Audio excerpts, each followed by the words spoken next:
Lockdown চলবে। আমরা central গভর্নমেন্টের ওই ইনস্ট্রাকশন অনুযায়ী 31 মে পর্যন্ত এখানেও লকডাউন চালু রাখছি, প্রোভাইডেড আগেকার লকডাউন আর এখনকার লকডাউনের মধ্যে কিছু পার্থক্য আছে। আমাদের ইকোনমিক অ্যাক্টিভিটিসগুলো চলবে এবং এসেন্সিয়াল নন এসেন্সিয়ালস এর মধ্যে যেগুলো আমরা আগে বলে দিয়েছিলাম সেগুলোতে চলবে।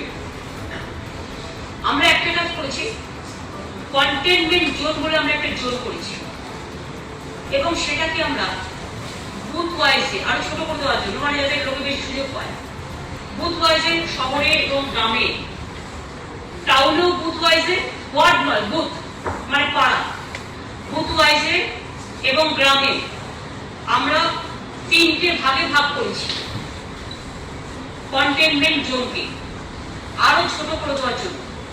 আর ডাইরেক্ট যেখানে অ্যাফেক্টেড হচ্ছে সেখানে যাতে ফুল প্রোটেকশন নেওয়া হয় সেজন্য।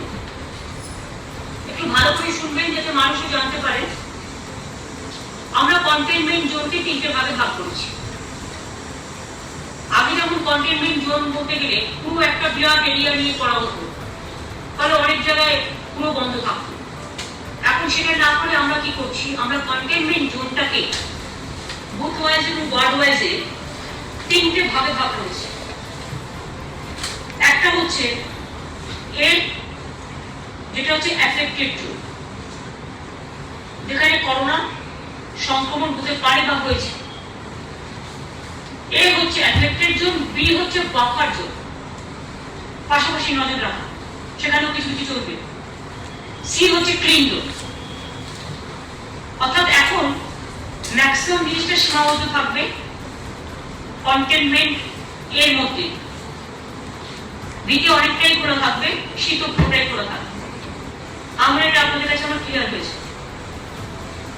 আমরা 21 তারিখের দুদিন টাইম নিচ্ছি এই কারণে, কারণ আমরা ওয়েট করছিলাম সেন্ট্রাল গভর্নমেন্টের ইনস্ট্রাকশনটা দেখার জন্য। 21 তারিখে আমরা বলছি যে বড় দোকানগুলো সব খুলে যাবে, একমাত্র কন্টেনমেন্ট অ্যাফেক্টেড জোন ছাড়া সব বড় দোকানগুলো 21 তারিখে খুলে যাবে। আর 27 তারিখ পর্যন্ত টাইম দেওয়া হয়েছে কলকাতা পুলিশ কমিশনার, মেয়র পরিষদে যেটা Firhad Hakim, PG, ADG law and order, home secretary এবং মিউনিসিপ্যালিটি সেক্রেটারি, এদের নিয়ে একটা কমিটি হবে, মিটিং হবে।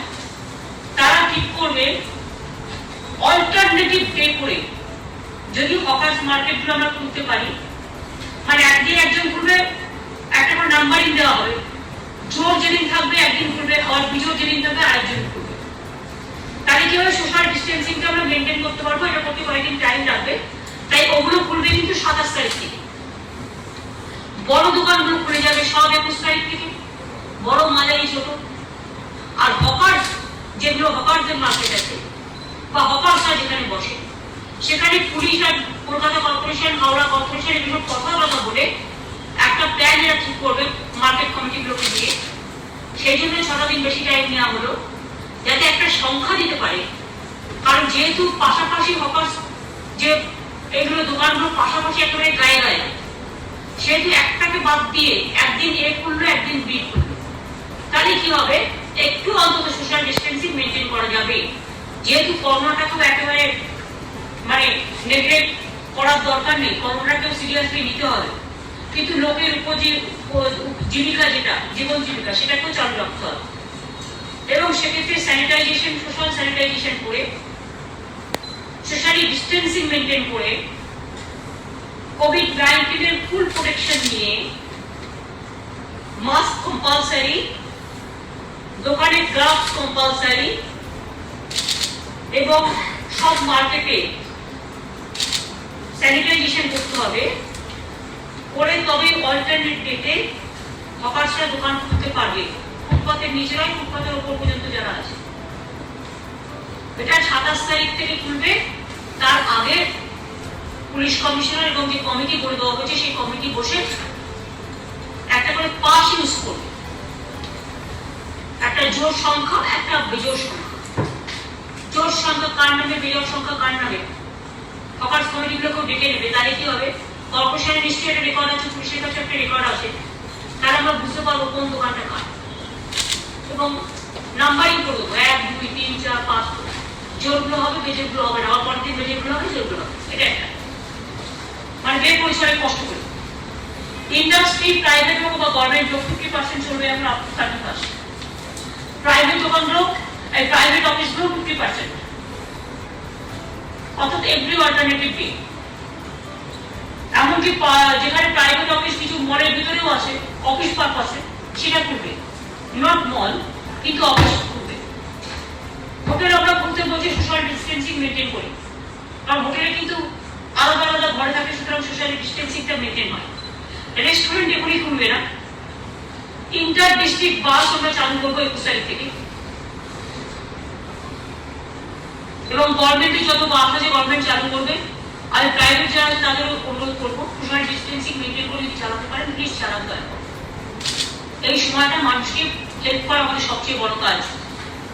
যা হচ্ছে সেটাই ভালোভাবে হোক না, এটাকে ভালোভাবে নিতে হবে মানুষের সেবার কাজে। অটো 2 জন করে নেবে, সেটাও 27 তারিখ থেকে। এটা পুলিশ একটা মিটিং করে নেবে অটো ইউনিয়নগুলোর সাথে। মানে আমি অটো রিক্সার কথা বললাম। খেলা চলবে বা নো গ্যাদারিং। অনেক আছে কত লন টেনিস খেলে বা টেবিল টেনিস খেলে বা বল খেলে বা নানা রকম আছে যেগুলো 4-5 জন সোশ্যালি ডিস্টেন্সিং মেনটেন করেও হয়। সুতরাং সেই সময়টিকে যদি উইদাউট পাবলিক কেউ যদি করতে চায় করবে। আর আগে সোশ্যাল ডিস্টেন্সিং করে 7 জন অ্যালাউড ছিল, ওটা আমরা এখন 15 জন করলাম। বিয়ে বাড়ি থেকে শুরু করে মৃতদেহ নানা রকম ব্যাপার আছে, এটা করা হচ্ছে। হেয়ার কাটিং, সেলুনস, বিউটি পার্লার এগুলোকে অ্যালাউ করা হচ্ছে, কিন্তু provided social distancing, social sanitisation. এবং একটা কথা বারবার বলি, নাপিত বন্ধুরা বা যারা চুল কাটে বা নানা রকম কাজ করে, যে ইকুইপমেন্টসটা ধরুন যে ইনস্ট্রুমেন্টটা আপনি ইউজ করছেন। আমি একটা রাজ্যে একটা কেস দেখেছিলাম, নাপিতদের এটা করে দেওয়া হয়েছিল বা সেলুনটা একই কাঁচি দিয়ে 6 জনের চুল কেটেছিল, তাহলে 6 জনই কোভিড হয়ে গেছে। প্রত্যেকটা কেস ওয়াইজে তাকে কিন্তু একটা স্যানিটাইজ করে নিতে হবে। কি করে স্যানিটাইজ করে সেটা নাপিতের বন্ধুরা তারা দোকানে জিজ্ঞেস করবে, তারা বলে দেবে। এবং নাপিত এবং বিউটি পার্লার বিশেষ করে তাদের জন্য একটা গাইডলাইন্স আমরা দেওয়া উচিত, তারা কিভাবে স্যানিটাইজ করবে। এটা স্টেরিলাইজ অনেক সময় করে নেয়, আপনারা জানেন যে ব্যান্ডেজ ট্যান্ডেজ যেটা অপারেশন বা হসপিটালে ভর্তি হলে করা যায়, এটা কি সিস্টেমে করবে সেটা বলে দেবে।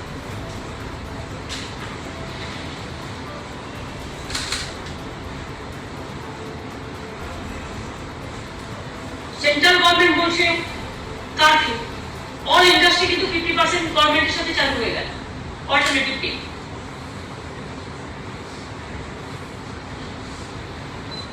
আমরা একটা কথা বলছি যে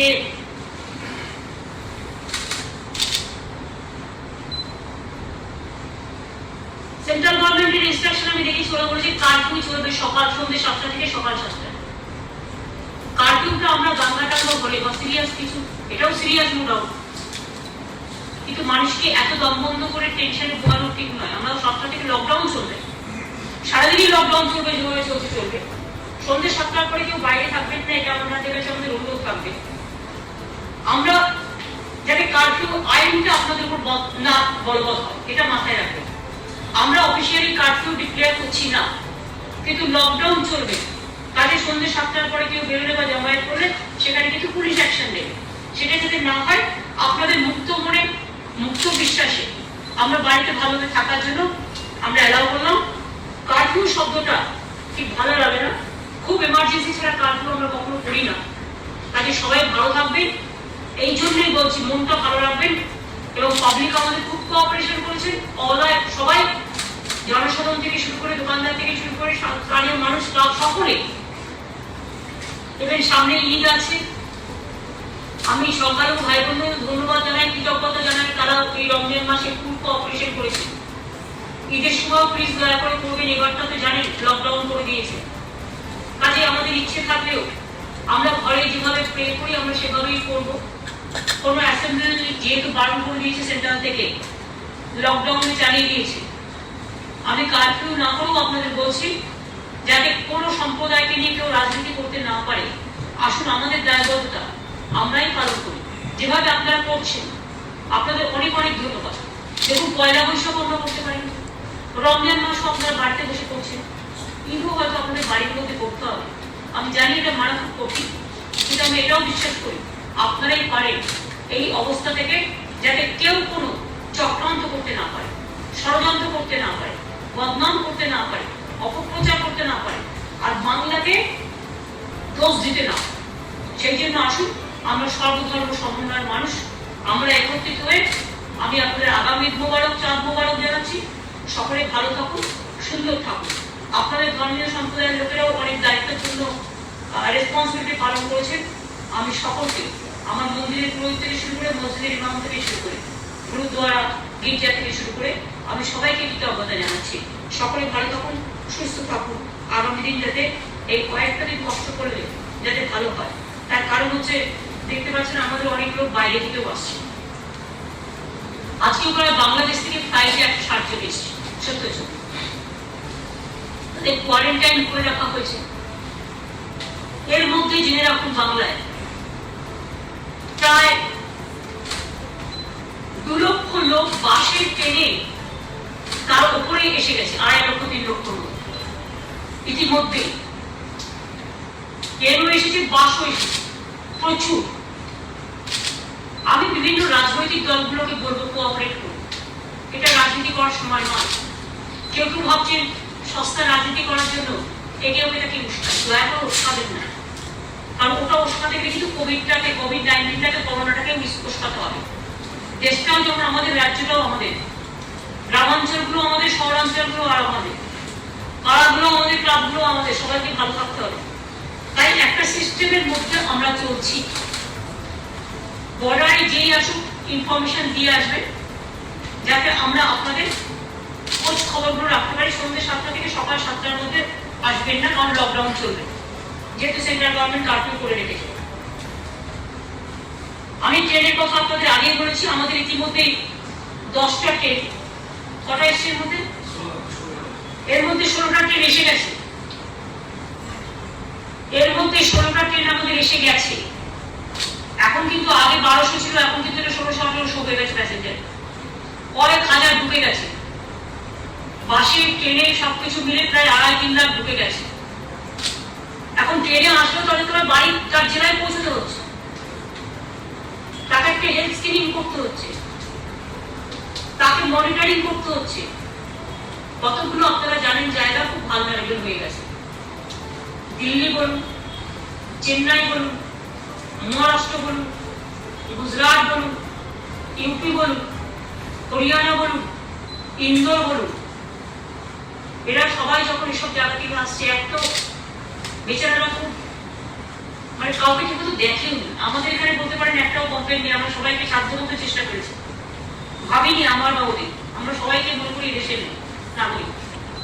অন্যান্য অনেক জায়গায় খেতে দেয়নি, পাইনি, ভালো করে থাকতে পারিনি, ভালো করে ঘুমোতে পারিনি।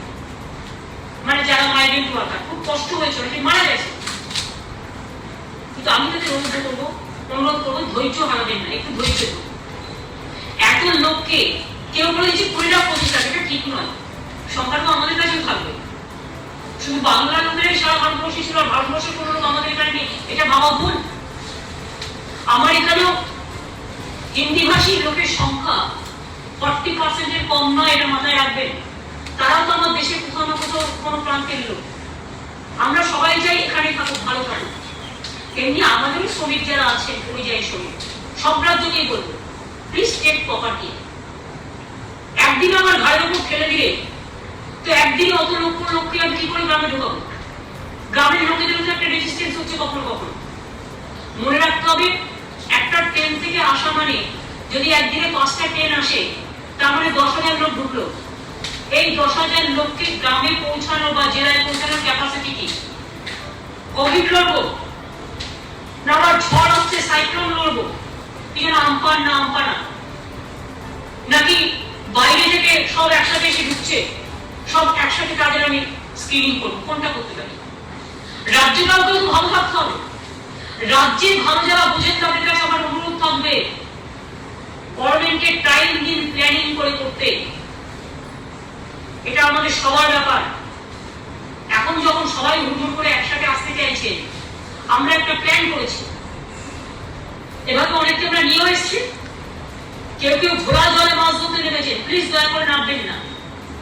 আমাদের দায়বদ্ধতা আছে, দায়িত্ব আছে, যেহেতু আমরা ক্ষমতায় আছে। আপনাদের ক্ষমতায় নেই বলে আপনাদের কোনো দায়বদ্ধতা মানছেন না, যা তা বলে দিচ্ছে। আমরা 105টা ট্রেন বলেছি অলরেডি, প্লাস 15টা এসছে, অর্থাৎ 120টা ট্রেন। 100টা ট্রেনের আমরা অলরেডি অর্ডার দিয়েছি, বুক করেছি। 15টা অলরেডি এসছে, তার মানে 115। আমরা 2-3 দিনের মধ্যে আরো 120টা ট্রেন চাইবো, যাতে 15 দিনের মধ্যে আমরা 5-6টা করে ট্রেন ডেইলি নিয়ে আসতে পারি। দেখবো আমরা সেটা রেখে বলে, এবং এটার খরচা টোটালটাই রাজ্য সরকার বহন করবে। তাহলেও কিন্তু মনে রাখবেন, 235টা শুধু ট্রেন আসলো মানে কত লক্ষ লোক ঢুকছে, বুঝতে পারছেন তো? 3.5-4 লাখ কোথায় ঢুকে যাবে, প্লাস বাসে বাসে আরো কয়েক লক্ষ ধরুন। কেউ কেউ বলছেন বাস পাঠিয়ে দিন, ওখান থেকে নিয়ে আসুন নিজের টাকা দিয়ে। আমি তাদের বলবো নিজেরা একটু কিছু করুন, এটা রাজ্যের দায়িত্ব। এটা তাই বলা ছিল আগে, প্রথমে বলা হয়েছিল 1 মার্চ, এই হ্যাঁ 1 এপ্রিল না 1 মে বলা হয়েছিল। 1 মে যে যে রাজ্যে থাকবে মানে মাইগ্রেন্ট ওয়ার্কাররা সেই রাজ্যটার দায়িত্ব নেবে। আমরা দায়িত্ব নিয়েছি, অন্যান্য রাজ্যে যারা ছিল তারা আর খেতে পারছে না।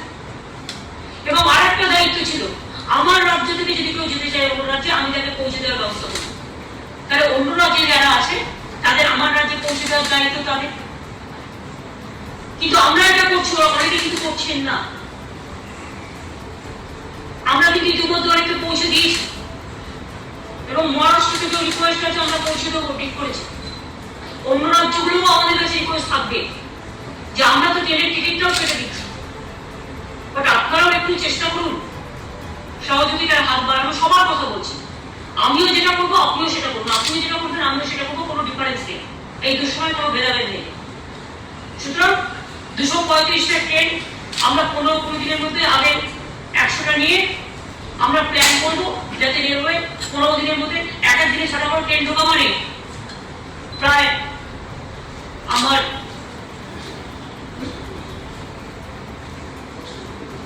10টা করে ঢুকলেও তো সেখানে অনেক না। তো আমার 25-30 হাজার করে রোজ ঢুকবে শুধু ট্রেনে, বাসটা ছেড়ে হেঁটে ছেড়ে দিই। সুতরাং 15-20 দিনের মধ্যে আমরা প্ল্যান করে নিয়েছি। রেগুলার আমরা 10টা করে ট্রেন ঢোকাবো, তারপর তাকে গাড়িতে পৌঁছতে হবে। তারপরে সেই জেলাগুলো ঢুকবে, ওই রাজনৈতিক বন্ধুরা যারা বড় বড় কথা বলছেন একবার ভেবে দেখেছেন? সেই জেলাগুলো সবাই যাতে ভালো থাকে সেখানে তো টেক কেয়ার করতে হবে। নাকি আমি যদি হাজার হাজার করোনা ঢুকিয়ে দিই, তাহলে মানুষ আমায় ক্ষমা করবে? আমার তো কোনো আপত্তি নেই, সবাই আসুক, করোনা ছাড়া সুস্থ হয়ে সবাই আসুক, আমাদের যা যা সহযোগিতা করার আমরা সব করবো। কিন্তু কোনো কোনো রাজনৈতিক দল হঠাৎ এই সময় ঘোড়া জলে মাছ ধরতে নেমে বড় বড় ভাষণ দিচ্ছে, টিটকিরি করছে, লোককে প্ররোচনা দিচ্ছে, উত্তেজনা ছড়াচ্ছে। তারা যখন পাওয়ারে ছিলেন তারা কি কি করেছিলেন আমার জানতে হবে।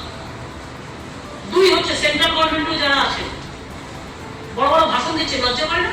আজকে মাইগ্রেন্ট ওয়ার্কারদের কাছ থেকে টাকা নিচ্ছে। আগে একটা ট্রেন প্রতি 10 লাখ 6.5 লাখ নিতেন, 7.5 লাখ, এখন আবার সেটাকে 10 লাখ করে দিয়েছেন। ঠিক আছে, সে আমরা সামনে নেব, যতটা দায়িত্ব নিয়েছি ততটা করবো। আর এটাই আমরা ট্রান্সপারেন্সি মেনটেন করি। বাদ বাকি যারা থাকবে আস্তে আস্তে পরে দেখবো। আমি তো চাই নিশ্চয়ই আমরা যে হবে আমাকে আসবো, আমার এখানে আসবো, কিন্তু আমাদের গ্রাম বাংলাগুলো কত লোক ঢুকতে পারবে, জেলা কতগুলো লোকের ক্যাপাসিটি আছে ঢোকানোর, কোন গ্রামে কত বাইরের লোক ঢুকতে পারবে, হট করে যদি ফার্দার কোনো প্রবলেম না হয় সেটাও তো আমাদের দেখতে হবে না। এতে আপনাদের সবার কোঅপারেশন চাইছি, দিস মাচ। আপনাদের বলি, এবার আমাদের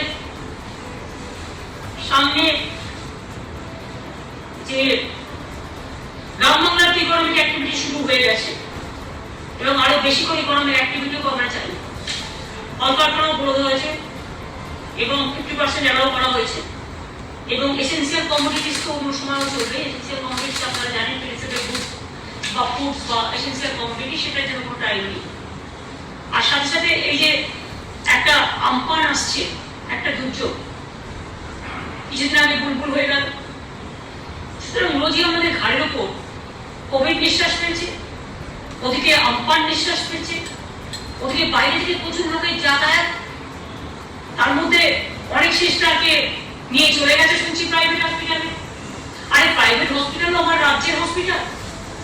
একটা নার্স তৈরি করতে 2 বছর 2.5 বছর টাইম লাগে, একটা ডাক্তার তৈরি করতে 4-5 বছর টাইম লাগে, একটা টেকনিশিয়ান তৈরি করতে ট্রেনিং দিতে টাইম লাগে, ল্যাবরেটরি তৈরি করতে টাইম লাগে, যারা সারাক্ষণ কাজ করে।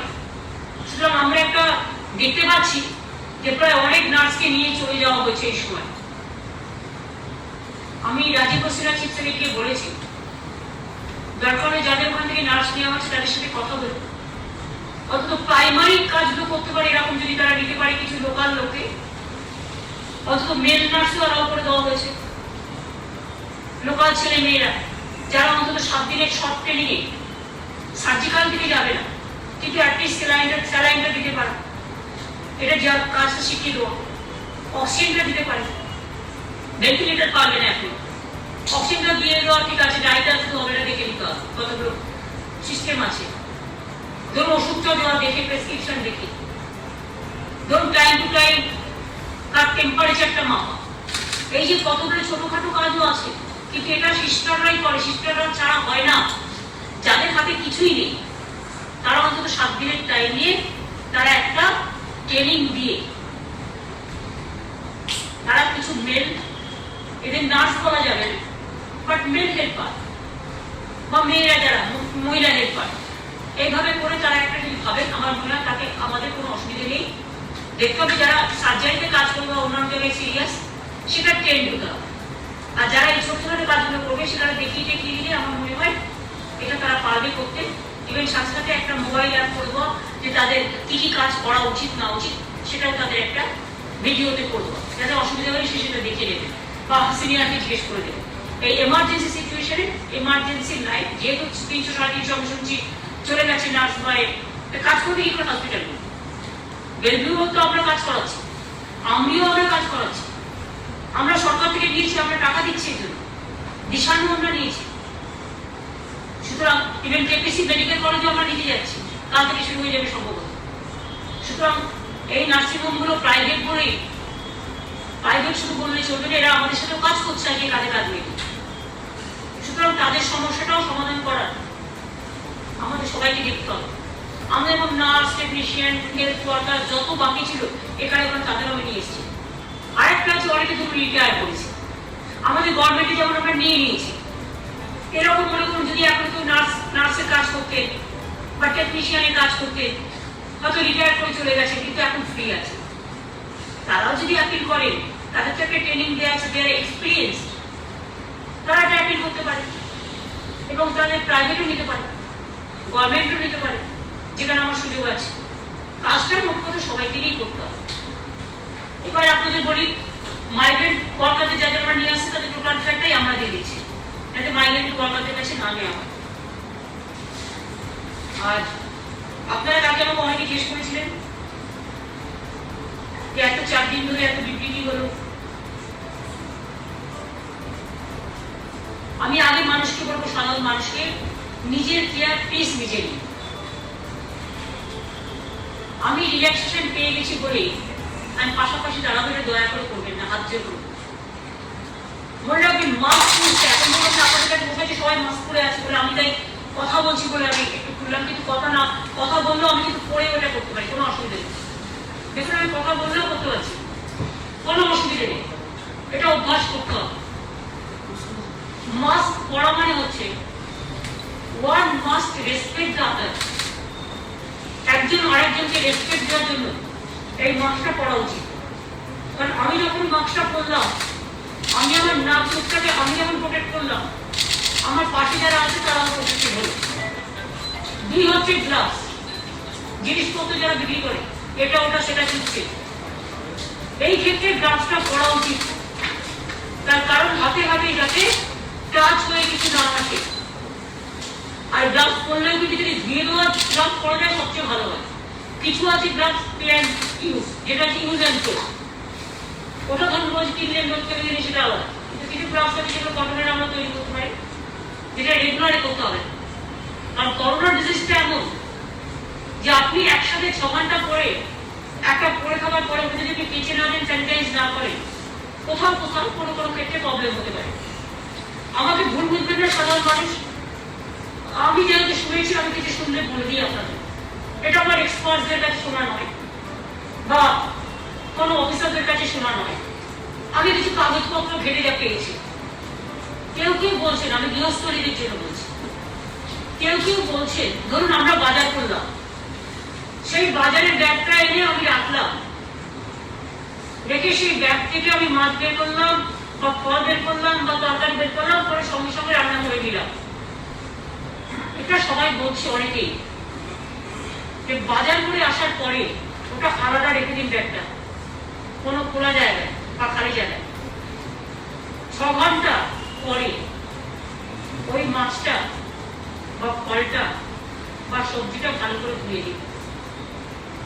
কেন বলছেন? কারণ যদি কোথাও জীবাণু থাকেও 6 ঘন্টার মধ্যে এটা নষ্ট হয়ে যাওয়ার সম্ভাবনা আছে। 6 ঘন্টা পরে যখন আপনি রান্নাটা করলেন, আপনি একটু উষ্ণ গরম জল ভালো করে গরম জল ফুটিয়ে নিন, ফল জল দরকার হবে না, উষ্ণ গরম জল একটু ভিজিয়ে নিন, চোখরা টোকরা যেগুলোতে আছে অ্যাটলিস্ট ছাড়ানোর জন্য। এইরকম কিছু নিয়ম কানুন আছে যেটা নিজেকে নিজে কেয়ার করতে হবে। নিজেকে যদি আমরা নিজে কেয়ার না করি তাহলে শুধু লকডাউন দিয়ে কিছু হবে না, নোটবন্দি, ঘরবন্দি, দমবন্দি সব কিন্তু কোনো কাজে লাগবে না। অনেক জায়গায় আমি দেখতে পাচ্ছি দোকান খুলে দিল, একসাথে গিয়ে ভিড় করে ফেলছে। এটা দয়া করে করবেন না। আজকে আপনার একটা পরস্পর একজন বাজার করতে গেছে, তার ছোঁয়ায় আপনার করোনা হয়ে গেল, আপনার ফুল ফ্যামিলি হয়ে গেল। আপনাকে দেখতে হবে তাতে আপনি টাইম 2 মিনিট টাইম না লাগুক, তাকে যদি আপনি একটু দূরে দাঁড়াতে পারেন, তার শ্বাস প্রশ্বাস, তার টাচ যদি আপনার না লাগে, সেটা আপনার পরিবার বাঁচবে, আপনিও বাঁচবেন। এবং আপনি করোনা থেকে বাঁচাবার জন্য এই দায়িত্বটা দয়া করে গ্রহণ করুন। ঘরের মা বোনেদেরও বলবো, আপনারা খুব ইম্পর্টেন্ট রোল পালন করছেন। আপনারা বাচ্চাদের খেতে দিচ্ছেন, আপনারা রান্না করছেন, আপনারা অফিসে কাজ করছেন, আপনারা ঘরে এটা ওটা সেটা ছুটছেন। অনেক সময় দেখুন, আমি যে এখানে মিটিং করছি, আমার খেয়াল নেই আমি হাতটা অনেকবার টাচ করে দিয়েছি। আমরা এরকম করে বসে অনেক সময়, অর্থাৎ আমার কমিউনিটি কি ঢুকলো আমি দেখলাম না, হাতটায় কি ঢুকলো আমি দেখলাম না। একটা চেয়ারে আমি বসলাম, তারপর সে আর চেয়ারটা থেকে আমি চলে গেলাম, আরেকজনকে বসতে দিলাম। সেই চেয়ারটা যদি আমি স্যানিটাইজ করে না নিই, এটা তো হতে পারে কিন্তু একজন বাইরে থেকে করোনা নিয়ে এসছে, আমি সেটা পরিষ্কার না করার পরে ওইটা তো হয়ে গেল। যেমন আমি নাপিতদের জন্য বলছি, নাপিত বন্ধুদের বা বিউটি পার্লার থেকে শুরু করে দোকানদার থেকে শুরু করে আমি সবাইকে বলবো, সব দোকানে খুলে যাবে প্রায়। সুতরাং আপনাদের কাছে আমার একটাই বলা থাকছে, ধরুন আমি একটা নাপিত, ধরুন চুল কাটছে কাছে দিয়ে, নরম দিয়ে নখ কাটছে, যা যা আছে সব ইনস্ট্রুমেন্ট, সেটা কিন্তু একজনেরটা যেই হয়ে গেল, ওইটা কিন্তু আর একজনকে ইউজ করা যাবে না। একজনকে ইউজ করার পরে ওটাকে আপনি স্যানিটাইজ করে নিন, স্টেরিলাইজ করে নিন, তা নাহলে কিন্তু ওইটা নিয়ে কিন্তু রোগ ছড়াবে, তখন কিন্তু আপনারও প্রবলেম হবে, আপনার দোকানটাও বন্ধ হয়ে যাবে। এবারে আপনার দোকান যদি বন্ধ না হয়, সবাই যদি ভালো থাকে, সেদিকটা লক্ষ্য রাখতে হবে। আর গ্রাম বাংলাকে আমরা বেশি গুরুত্ব দিচ্ছি, তার কারণ গ্রাম বাংলার মানুষরা কর্মদিবস তৈরি করতে সবচেয়ে বড় পথ দেখায়। ভালো করে কাজ করুন, এবং লোকাল না পেলে যারা বাইরে থেকে আসে তাদেরও কাজে লাগে। 100 দিনের কাজই আমার কোনো অসুবিধা নেই, বেশি করে কাজ করবো। আমার 3 মাসের কাজ 2 মাসে করতে, 6 মাসের কাজ 2 মাসে করতে দিয়েছি। এতটাই জব ক্রিয়েশন করার চেষ্টা করেছি আমরা। প্রচুর বাংলার আবাসন এবং রাস্তা, ইরিগেশন, এইসব প্রচুর কাজ আমরা করতে দিয়েছি। সুতরাং এগুলো মাথায় রাখতে হবে। আর একটা কথা আমি বলবো যে, কাল থেকে আপনারা অনেকে আমাকে অনেকবার চেষ্টা করেছেন ভাবার, আচ্ছা ডিসইনভেস্টমেন্ট, সরি এটা বলছি দুর্যোগ, দুর্যোগের জন্য আমরা একটা 24/7 আমাদের কাজ চলবে, এবং এটা চিফ সেক্রেটারি, হোম সেক্রেটারি নেতৃত্বে ডিজাস্টার ম্যানেজমেন্ট সবাইকে নিয়ে করবে। 24/7 থাকবেন। যারা বিশেষ করে সমুদ্র উপকূলবর্তী অঞ্চলে থাকে বা যাদের বাড়িটা কাঁচা বাড়ি, পাকা বাড়িও একটু ভেঙে ভেঙে গেছে, অথবা মাটির বাড়ি বা একদম সমুদ্রের জলের পাশে থাকে, ঝড়টা আমি শুনছি একটু চাপ বাড়ছে, অথবা 3-4টে দিন একটু সাবধানে থাকবেন। উত্তর 24 পরগনা, দক্ষিণ 24 পরগনা, মিদনাপুর পূর্ব বিশেষ করে যেগুলো সমুদ্র উপকূলবর্তী অঞ্চল, তাদের অলরেডি মিটিং করে ইনস্ট্রাকশন দেওয়া হয়েছে যে বুলবুলের ঝড়ে যেমন তাদের সরিয়ে নেওয়া হয়েছিল, সেইভাবে মানুষকে একটু বুঝিয়ে, ওখানে অনেক আমাদের সাইক্লোন সেন্টার আছে, সেখানে একটু দেখে নিয়ে সরিয়ে নিয়ে, যেহেতু আর কোভিডটাও আছে, আশেপাশে যাতে কাউকে গ্রাস করতে না পারে সেটাও একটু নজর দিয়ে দেখতে হবে কি আর করা যাবে। সবই একসাথে হয়ে গেছে এই পর্যন্ত, এবং এখানে আমাদের যেমন চলছিল সেরকম চলবে কাজ 24/7। এছাড়াও 21 তারিখ থেকে দোকান টোকানগুলো শুনবে। আর হকার্সের আমি বলছি মিটিং করে, হকার্স এবং অটো এই দুটো 27 তারিখ থেকে 31 তারিখ পর্যন্ত আপাতত লকডাউন চলছে। 7টা থেকে সকাল 7টা থেকে সন্ধ্যে 7টা পর্যন্ত লকডাউন আরো স্ট্রিক্টলি থাকবে, কেউ দয়া করে বেরোবেন না। আর বাদবাকি সময়ও লকডাউন মেনটেন করে, সোশ্যালি ডিস্টেন্সিং মেনটেন করে চলুন, তাহলে আপনারও জীবন জীবিকা বাঁচবে। আর সরকারকে এমন কোনো পদক্ষেপ নিতে হবে না যাতে মানুষের কোনো প্রবলেম হয়। আমরা কোনো প্রবলেম কখনো করতে চাই না। আমরা মনে করি মানুষকে বাদ দিয়ে কিছু হয় না। তাই কথায় কথায় বুলডোজ করা, কথায় কথায় কারফিউ করা, কথায় কথায় এমার্জেন্সি লাইক সিচুয়েশন করার পক্ষপাতী আমরা নই। কিন্তু যেক্ষেত্রে আমাদের বাধ্য হতে হবে, আপনার কোনো আচরণ যদি বাধ্য করে, সেক্ষেত্রে আমাকে আইন শৃঙ্খলাটা কন্ট্রোল করতে হবে। অনেকে আপনারা যায় এখানে বাংলা ভালো থাকুক চায়, তারা নানা রকম করে ঠিক করে দাঙ্গা লাগিয়ে দিল, দিয়ে সারাক্ষণ সোশ্যাল নেটওয়ার্কে বলে যাচ্ছে, নিজেই লাগালো। চোর চুরিও করছে, বৃহস্পতি সজাগ থাকতে বলছে। এটাই যেন আমরা কেউ কোনো প্রয়োজনের পানা দিই, সবকিছু যেন ভালোভাবে হয়ে যায়। আরেকটা কথা বলি, 4 দিন ধরে আপনারা অনেক রসগোল্লা, রাজভোগ, বিরিয়ানি, বোঁদে, ঘিজাম, অনেক কিছু দেখলেন। 4 দিনের 4 রকম প্রেস স্টেটমেন্ট, ঘন্টার পর ঘন্টা সব রাজ্যকে নাকি ওরা 3 থেকে 5% কার্ডিয়াম বাড়িয়ে দিচ্ছে। এবার আমি আপনাদের বলি, অ্যাকচুয়াল কিন্তু আমরা পাবো অনলি 0.5%। 2.5% কেন পাবো না? 1.5% কেন পাবো না? কতগুলো কন্ডিশন দেওয়া হয়েছে, শর্ত।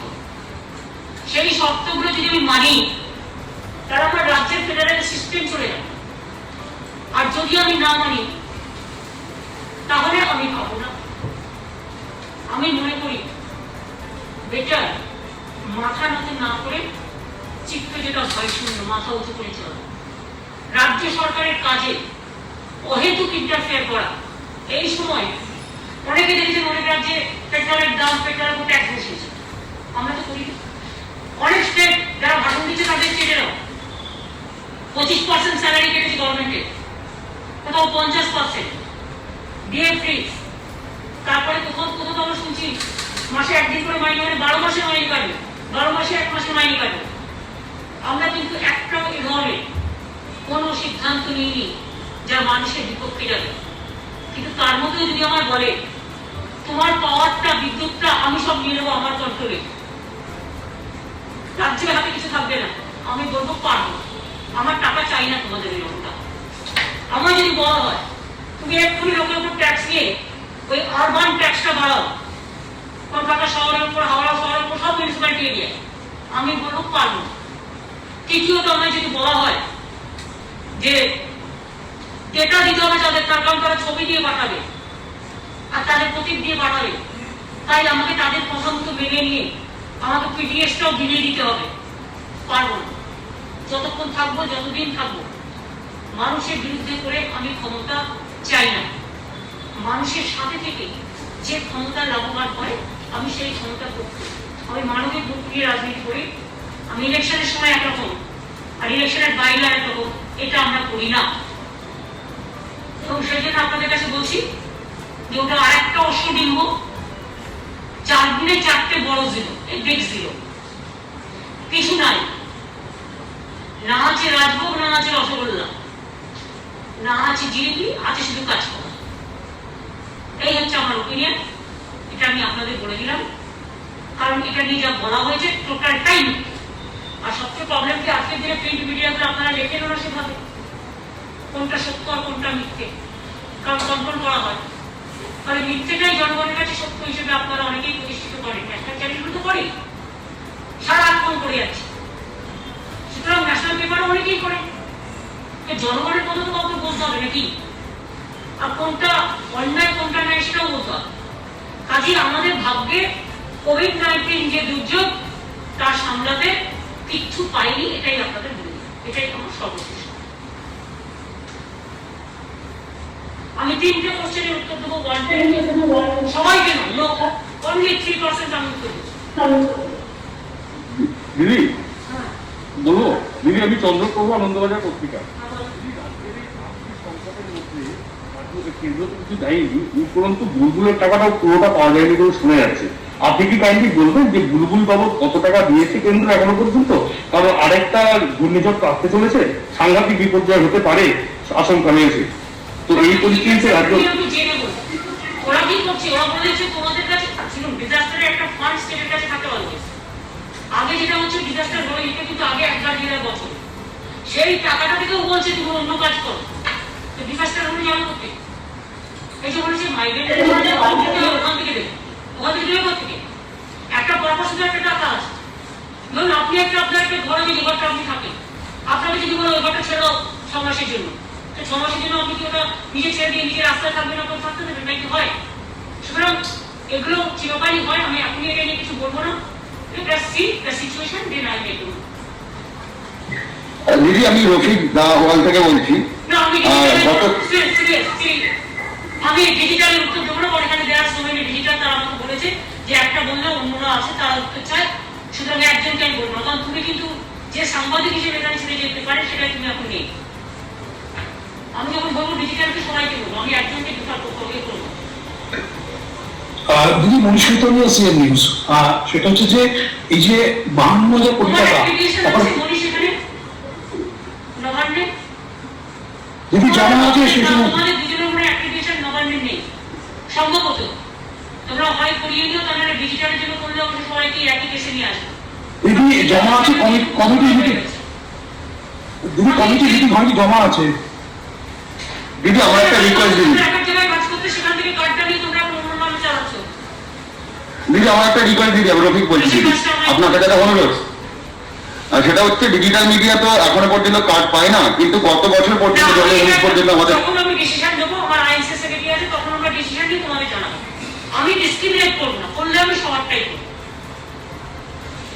গাঙ্গুলি বর্তমান খবরের হাউস থেকে। দিদি গত সপ্তাহে প্রধানমন্ত্রী হলো, আপনি 53,000 কোটি টাকা বলেছিলেন, তার আগে চিঠি দিয়েছিলেন, 4 দিন ধরে আমরা শুনলাম ডায়লগ, কিন্তু 1 টাকাও এসছে আমাদের রাজ্যে বা কিছু জানিয়েছে? 4 দিন তো বন্ধ ছিল, একটু বলেন। আমি বললাম তো 4 দিন ধরে আমরা দেখেছি টোটাল একটা বড় শূন্য, মানে হাফ, মানে 0.5, যেটাতে কিছু হবে না, ওইটুকু আমরা পেয়েছি। যেখানে আমাদের পাওয়ার কথা ছিল ওরা বলেছে 3 to 5 দিচ্ছি, কোথায় সেখানে 1.5 এর মধ্যে যে কন্ডিশন দেওয়া হয়েছে, বিদ্যুৎ দপ্তর সব ওটাকে কভার করে নিয়ে নেবে, মিউনিসিপ্যালিটিতে সব জিনিসের দাম বাড়াতে হবে, আরো কিছু কিছু আছে, পিডিএস ওদের হাতে চলে যাবে প্রায়। এইসব তো আমি মানতে পারি না ভাই, আমার রাজ্যের লোক খেতে পাবে না, আর আমি কি নিজেকে বিক্রি দিতে পারি ভাবে?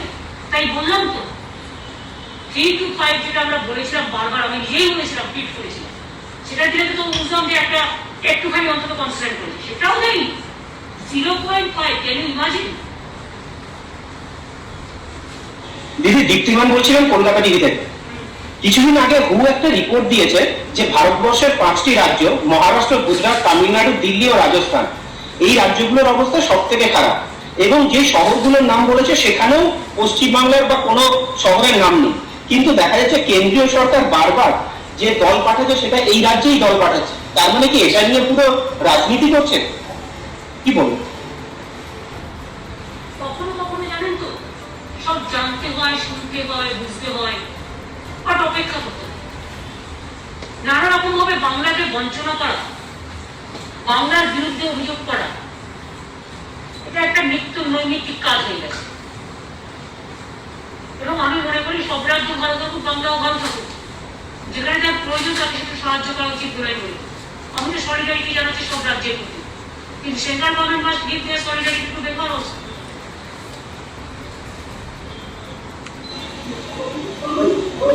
দিদি, কেন্দ্রীয় সরকারি গত 4 দিন ধরে আমরা যেটা দেখলাম সেখানে কোনো রকম কোনো আর্থিক সহায়তার কথা কোনো স্তরেই বলা হয়নি। উল্টে আমাদের রাজ্যে আপনি যে হিসেব দিচ্ছেন প্রতিদিন যে হারে মানুষ আসছেন তারা বেকার অবস্থায় আসবেন এবং তারা সত্যিকারের অন্যান্য রাজ্যগুলোতে অত্যন্ত দুরবস্থার পর থেকে তারা এই রাজ্যে আসছেন। অনেকে এটাও বলছেন যে আর ফিরে যাব না। এতগুলো মানুষের কর্মসংস্থানের সুযোগ, ফিরে না যায় আমি খুব খুশি হব, হয়তো একটু টাইম লাগবে বাট আমরা প্ল্যান করবো। কিন্তু এতজনের জন্য কর্মসংস্থানের সুযোগ করা সেই আপনাদের আর্থিক অবস্থায় অত্যন্ত খারাপ। আপনি বললে মুখের মতো হয়ে গেল। আপনারা দেখছেন নিজেদের সব চাকরি চলে যাচ্ছে, মিডিয়ার লোক চাকরি গেছে, কেউ তো বলতেও পারে না। সব মিডিয়ায় শেষ করুন বেশিরভাগ হাউসে 30%, 15% ভলেন্টারি করো, অথবা চাকরি চলে গেছে, অনেকেরই গেছে। আমরা সেটা করি। আমি একটু বিশ্বাস করি আমরা আধখানা রুটি খেলে সেই আধখানা রুটির থেকে একটা অংশ আমরা তাদেরও ভাগ দেবো, যেহেতু তারা আমাদেরই রাজ্যে ফিরে আসছেন এবং তারা থাকতে চেয়েছেন। আমি খুশি। আমি চাইবো ওরা যেন কখনো না যায়। তাকে হয়তো একটু টাইম লাগতে পারে, টাইমে আমরা প্ল্যানিং করে নেবো, no problem. Ma'am, Tamal this side from Times Now. Ma'am, I have 2 questions, ma'am. No, we can ask you one question only. Okay, ma'am, the lockdown which has been extended till 31st of May, does it reflect failure on part of central government? Initially, they did not consult with the state government, and one after the other, the lockdown has been extended. And do you also think the Disaster Management Act has been misused against states' federal structure to, in a way, corner states? If you think so, do you think the Disaster Management Act needs to be changed? There is a time for everything. Now they have already applied for this Disaster Management Act, and through this act, yes, they are interfering in federal structure, no doubt of it.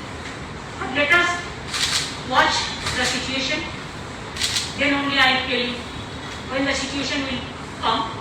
At proper time, I will give you the details to you.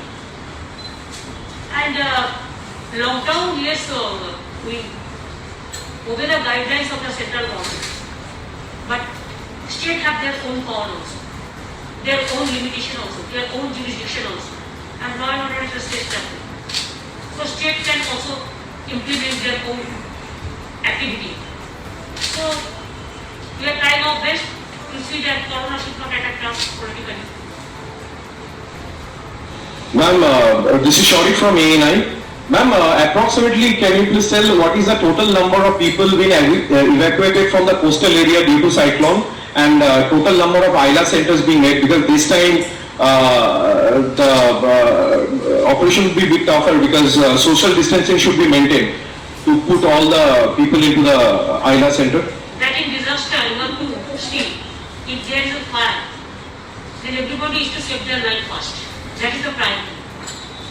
You don't think for social distancing and all this. This is another challenge. It depends on the situation. We have already instructed all of our district magistrate and the officials to work for 24/7, and they have already started evacuation program. Now we can request the people, we cannot do it forcefully. But we are requesting all the people who are staying in front of their Bengal to evacuate them from there to the village center, flood center. Yes, the DMs are being requested. Cyclone center.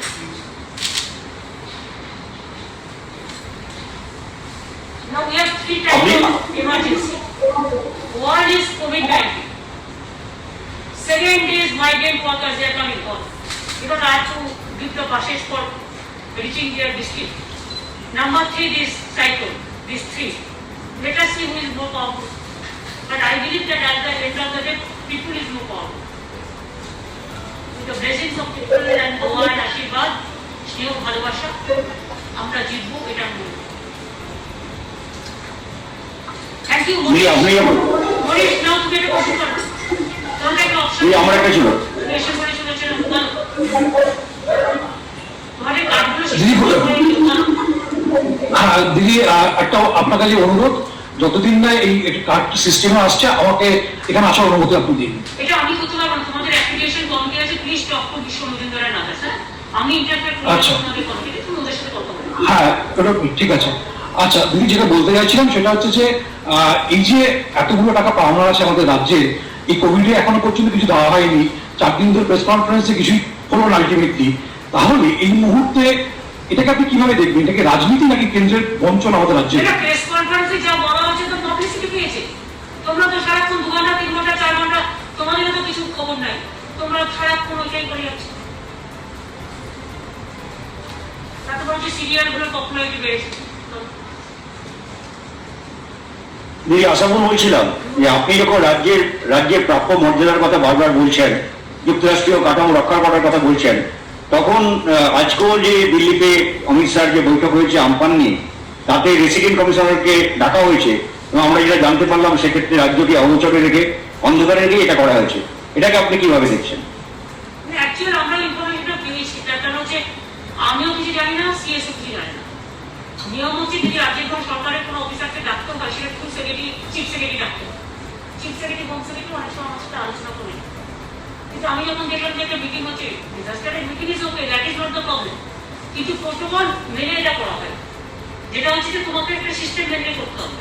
তোমার কাগজে তোমার যদি আমায় কিছু বলতে হয়, তোমার news এডিটারকে আমি বলবো, তোমার কাছে সামনাসামনি বলবো, আমার তাদের থেকে তোমাকে আমি কোথাও একটা ইনভাইট করছি, তুমি করবে কি করবে না সেটা তুমি জিজ্ঞেস করে নেবে ওদের।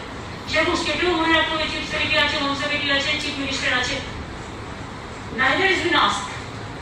জাস্ট রেসিডেন্সিয়াল কমিশনারকে ডেকে নেওয়া যায়, আমি কখনো শুনিনি ভাই। আমাকেও আইনটা ভালো করে দেখতে হবে। এটা আনকনস্টিটিউশনাল বলবো কিনা আমি জানি না, প্রোটোকলতে নেই এবং এটা অসৌজন্য। এবং আমি মনে করি যে সামলাবে রাজ্য, সবটাই করেছে রাজ্য। ইতিমধ্যে বিভিন্ন জেলায় দুর্যোগ টিম থেকে শুরু করে এনডিআরএফ সব পাঠানো হয়েছে। অথচ একজন রেসিডেন্সিয়াল কমিশনারকে দেখে তিনি কি করবেন? তিনি রাজ্য চালাবেন? এটা আমার মনে হয় হোম মিনিস্টারকে আইদার কেউ মিসলিড করেছে, ওর ভগবানই জানে।